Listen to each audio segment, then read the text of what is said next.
বাংলাদেশের শহরের বস্তিগুলোতে সবচেয়ে বেশি বাস করেন বরিশাল জেলার বাসিন্দারা। বস্তিগুলোয় প্রতি ১০০ জনের মধ্যে ১৩ জনের বেশি বরিশাল থেকে আসা। তালিকায় বরিশালের পরই রয়েছেন ময়মনসিংহ অঞ্চলের বাসিন্দারা। শহরের বস্তির ৯.৩৪% বাসিন্দাই এসেছিলেন ময়মনসিংহ জেলা থেকে। এরপর রয়েছেন কিশোরগঞ্জের ৭.৮২%, কুমিল্লার ৬.৫২% ও নেত্রকোনার ৫.২৫% মানুষ। বস্তিবাসীর ৪২%ই এই ৫ জেলার বাসিন্দা। তারা কোনো না কোনোভাবে জীবিকার সন্ধানে শহরে স্থানান্তরিত হয়েছিলেন, এমনটি বলছে বাংলাদেশ পরিসংখ্যান ব্যুরোর তথা বিবিএস এর এক প্রতিবেদন। রাজধানী ঢাকায় সবচেয়ে বেশি বসবাস করেন বরিশাল বিভাগের মানুষ। সামাজিক, অর্থনৈতিক ও ভূতাত্ত্বিক কারণে এই বিভাগের মানুষ নিজ ভূমি ছেড়ে কাজের জন্য ঢাকায় আসেন। এছাড়া জলবায়ু পরিবর্তন, কাজের ক্ষেত্র কমের কারণেও এসব অঞ্চলের মানুষের রাজধানীতে আসার প্রবণতা বেশি। এর আগে ২০২৩ সালের এক প্রতিবেদনে বরিশালের নিরাপদ টয়লেট সবচেয়ে কম বলে প্রকাশ করা হয়। সে সময় প্রতিবেদনে বলা হয়, সারা দেশে ৫৫.৬৯% পরিবারে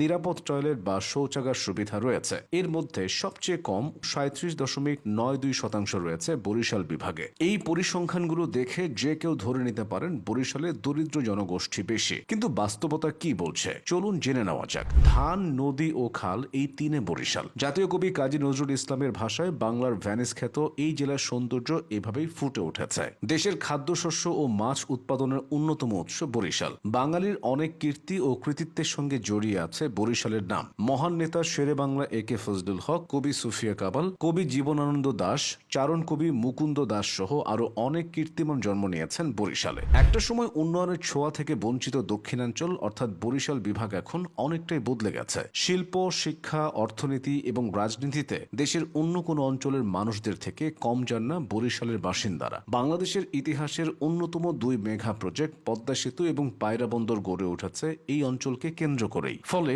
এখানে বেড়েছে দেশি বিদেশি বিনিয়োগ। বন্দরকে কেন্দ্র করে আশপাশের এলাকা এখন অনেকটা শিল্পাঞ্চলের রূপ নিয়েছে। পদ্মা সেতু হওয়ায় পায়রা বন্দরের সঙ্গেও সারা দেশের সড়ক যোগাযোগ স্থাপিত হয়েছে। শুধু সারা দেশই নয়, যোগাযোগ স্থাপিত হয়েছে বহির্বিশ্বের সঙ্গেও। বিশেষ করে ভারতের সঙ্গে সড়ক যোগাযোগ শুরু হওয়ায় ব্যবসায়ীরা আমদানি রফতানির জন্য পায়রা বন্দরকে ব্যবহার করতে চাইছে। এখন তাদের মালামাল ঢাকা থেকে আরম্ভ করে বাংলাদেশের যে কোনো প্রান্তে পাঠাতে আর কোনো সমস্যা থাকছে না। যাতায়াত ব্যবস্থার অভূতপূর্ব উন্নয়নে একের পর এক কলকারখানা গড়তে বিনিয়োগ হচ্ছে বরিশালে। সেখানে নতুন নতুন শিল্প স্থাপনে আগ্রহী হচ্ছেন উদ্যোক্তারা। এর প্রভাব গিয়ে পড়ছে বরিশালের অর্থনীতিতে। শুধু অর্থনীতিই নয়, বদলে যাচ্ছে বরিশালের শিক্ষা ব্যবস্থাও। ২০২৩ সালের এসএসসি পরীক্ষায় দেশের মধ্যে সবচেয়ে ভালো ফলাফল করে বরিশাল মাধ্যমিক ও উচ্চ মাধ্যমিক শিক্ষা বোর্ড। এই বোর্ড থেকে ৯০.১৮% শিক্ষার্থী কৃতিত্বের সাথে উত্তীর্ণ হয়। এর মধ্যে জিপিএ 5 পায় ৬,৩১১ জন। সামগ্রিক এসব দিক বিবেচনায় নিয়ে বলাই যায়, বরিশালের উন্নতি শুধুমাত্র একটি গণ্ডিতে সীমাবদ্ধ নেই। তাই কেবল একটি পরিসংখ্যান বরিশালের অর্জনকেও মুছে দিতে পারে না।